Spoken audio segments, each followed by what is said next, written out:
14년 전 벌어진 참극의 사건이 하랄드의 죽음으로 끝이 났습니다. 바로 라그니르의 번개와 더불어 로키의 패왕색 패기가 조합된 공격 기술로 하랄드가 죽음을 맞이한 거죠. 결국 악몽의 시간이 끝이 나자 아우르스트 성은 씻을 수 없는 전투의 흔적이, 그리고 주변에는 수많은 거인족 병사들의 시체가 널려 있었는데요.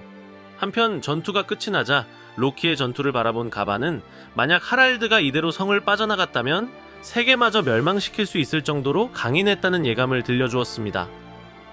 나아가 다쳐도 계속 재생하는 몸을 멈출 수 있는 방법이 있는 줄은 몰랐다며 엘바프의 보물에 그런 힘이 숨겨져 있을 줄은 상상도 하지 못했다는 반응도 추가로 보이게 되죠. 반면 옆에 있던 거인족 야를 또한 로키가 사용한 열매의 능력은 들어본 적도 없었고, 나아가 그 열매로 하랄드를 막을 수 있을 거란 확신도 없었다는 속마음을 들려주었죠. 때문에 오늘 로키가 그 열매를 먹지 않았다면 무슨 일이 벌어졌을지 상상만 해도 소름이 돋는다는 반응을 보이자 옆에 있던 샹크스는 과거 하랄드와 피거랜드 갈링의 대화를 떠올리게 됩니다. 과거 샹크스를 만난 하랄드는 자신이 기사단이 된다면 여명이 밝아올 수 있다는 희망을 품고 있었는데요. 하지만 마리조아에 있는 천룡인들의 생각은 완전히 달랐습니다. 먼저 자신의 아내를 잔혹하게 죽인 갈링이었지만 이내 잃어버린 아들 샹크스가 마리조아로 돌아오자 환한 표정을 보이며 샹크스를 맞이했죠. 이어 하계에 있는 것들은 사람이 아니기 때문에 그동안의 일들은 전부 잊어야 한다 말했는데요.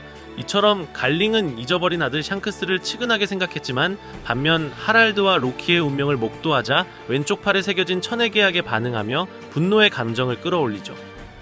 이어 그 모습을 바라본 가반은 출생을 원망하는 건 안 좋은 버릇이라 말하자 이내 샹크스는 저렇게 순수한 하랄드가 죽어야 하는 이유를 모르겠다며 울분을 쏟게 됩니다. 반면 가반은 누군가의 목숨에도 반드시 의미가 있다며 너한테도 반드시 역할이 있을 거라는 말과 함께 샹크스를 진정시켰는데요. 반면 불사의 능력을 지닌 하랄드였지만 이내 로키의 엄청난 공격을 맞게 되며 심장이 정지되었는지 결국 숨을 거두자 로키는 하랄드의 시신에 자신의 망토를 덮게 되죠. 그리고 이게 나라를 사랑한 결과인 거냐며 하염없이 눈물을 흘리는 로키.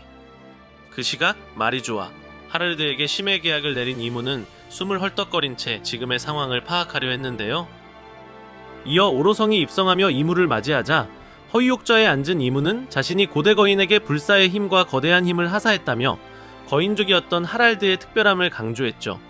이처럼 고대 거인족이 이무의 능력을 부여받았지만 엘바프에서 죽음을 맞이하자 이무는 도대체 누가 하랄드를 죽였는지 처음으로 의구심을 갖게 됩니다. 그렇게 엘바프에 어떤 존재가 있는지 의문을 품게 되자 이내 마커스는 아직 하랄드가 엘바프에 남긴 시면을 언급하며 지금의 전황을 조사하겠다 말하는데요. 이처럼 당시 어비스를 통해 강한 전력을 엘바프에 보낼 수 있었지만 이무는 자신의 기사들만 죽어나갈 수 있다며 심해 계약을 맺는다면 대가를 동반한다는 자신의 능력을 거론하며 엘바프의 조사를 거부했습니다. 나아가 인간족에게 고개를 숙여서까지 다른 종족과 손을 잡으려 했던 하랄드가 이단자였던 거라며 원래 그들은 피 한 방울까지 호전적인 전사 일족이기에 함부로 정부에 들였다간 내부에서 붕괴될 거라는 생각을 들려주죠.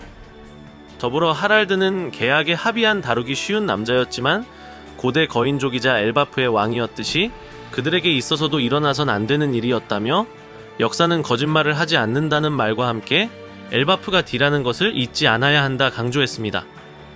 그 시각 애도를 마친 로키를 바라보며 야르리 이제부터 나라에 엄청난 소동이 일어날 수 있다 말하자 이내 생각을 마친 로키는 바다로 나갈 거라 말했죠.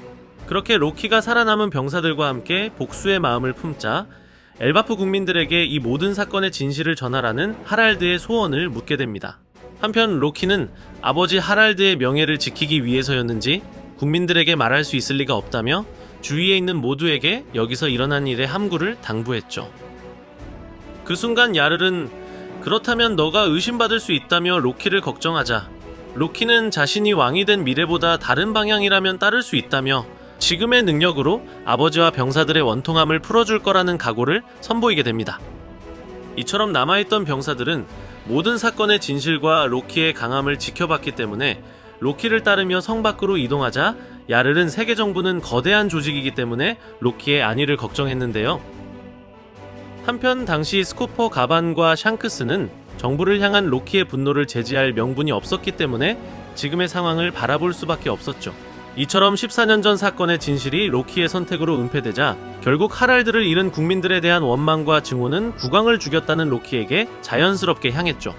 이처럼 과거의 모든 일을 하이루딘에게 상세히 들려준 로키는 14년 전 그날 즉시 바다로 나갔고, 이어 너희들이 섬에 돌아올 때에는 부친 살해자라는 이명이 붙게 되었지만 아버지를 죽이고 기뻐할 만큼 미치지 않았다며 그날의 사건을 전부 들려주게 됩니다. 이처럼 과거 이야기가 마무리되며 현재로 돌아온 로키는 이런 결과가 나왔다고 해서 아버지의 모든 것을 부정하고 싶지 않았다며, 그럼에도 모든 진실을 나라에 전했어야 했는지를 물어보자 이내 스코퍼 가반이 로키의 말이 전부 사실이라 수긍했죠. 이처럼 모든 진실을 듣게 된 하이루딘은 그동안 야르리 너의 사형을 완고히 막은 이유를 이제서야 이해할 수 있겠다며 세계 정부가 자신의 아버지를 죽인 이유를 생각하게 됩니다. 때문에 가반은 하랄드의 죽음이 엘바프를 공격한 기사단과 연관이 있다며 필요하다면 자신이 설명을 이어갔다 말하자 하이루딘은 지금은 나라를 지켜야 한다며 로키의 헤루석 수갑을 풀어주게 됩니다. 이어 아버지를 생각하는 마음은 같다며 엘바프를 위해 함께 싸우자는 말과 함께 미안함을 전했는데요. 하지만 그 순간 환수종 킬링엄의 능력으로 구현된 목마 드라우그가 상공에서 떨어졌고, 이어 저런 게 존재할 리 없다며 하이루딘이 당혹스러워하자 이어 로키는 몸풀기의 딱이라며 자신은 날 수 있으니 너희들 먼저 위로 올라가라는 반응을 보이게 됩니다. 그렇게 거병의 적단이 양계로 올라가자 로키를 바라보며 미안하다는 말을 전했고, 반면 가반은 자신의 아들이 걱정된다는 반응을 보이자 이내 상디가 가반을 부축하며 스카이워크를 이용해 상공으로 이동했죠. 이처럼 모두가 전장으로 이동했지만 루피는 로키의 전투를 지켜보고 싶다며 로키와 함께 했습니다. 그리고 로키는 자신의 힘을 보여주겠다는 말과 함께 라그니르를 움켜쥐며 마치 쿠잔의 아이스 에이지가 떠오르는 니플레임으로 거대한 드라우그를 단숨에 얼린 채 사왕 루피조차 놀라는 마지막 모습으로 이번 원피스 1171화가 끝이 나게 됩니다. 이번 화를 통해 14년 전 이무는 당시 하랄드를 괴물이라 표현했기 때문에 패왕색 패기를 지닌 스코퍼 가반과 샹크스가 고전을 면치 못한 이유를 알 수 있었죠. 하지만 로키는 흘러나오는 패왕색 패기와 라그니르에서 방출된 번개, 그리고 전설의 열매를 통해 얻게 된 능력의 힘으로 불사의 능력자를 쓰러뜨릴 수 있었습니다. 물론 하랄드가 잠시 정신이 돌아오자 무방비 상태로 로키의 일격을 허용한 당시 상황도 무척이나 중요해 보이죠. 나아가 하랄드는 죽음을 맞이했지만 육체는 소멸되지 않았기 때문에 심장을 노리거나 심해 계약을 맺은 문양이 전투 도중 피해를 입어 재생 중이었기 때문에 원래 상태로 돌아오기 전 강력한 패왕색 패기를 두른 최강의 공격 기술이 앞으로의 전투에서 중요할 것 같은데요. 그리고 과거에서 현재로 돌아온 시점, 마침내 로키는 해방되었고, 이어 전 해군대장 아오키지의 자연계 능력이 떠오를 정도의 강력한 얼음 공격을 로키가 선보였습니다. 이처럼 라그니르에는 번개를 방출할 수 있는 특징은 물론 엄청난 냉기로 상대방을 얼려버릴 수 있는 또 다른 기능도 함께 공존하는 것 같은데요. 결국 로키는 패왕색 패기와 번개와 얼음의 공격을 이용할 수 있는 라그니르, 그리고 전설의 열매를 통한 능력으로 이무의 능력을 깨트린 만큼 로키의 현상금은 26억 베리이지만 사왕이나 해군대장급 강함을 지니고 있다는 것을 알 수 있었죠. 나아가 동료를 제안했던 루피가 로키의 강함에 놀라는 반응을 보인 가운데 로키가 하늘을 날 수 있는 북유럽 신화의 니드호그의 능력자라면 충분히 밀짚 모자 일당과 함께할 수 있게 되죠.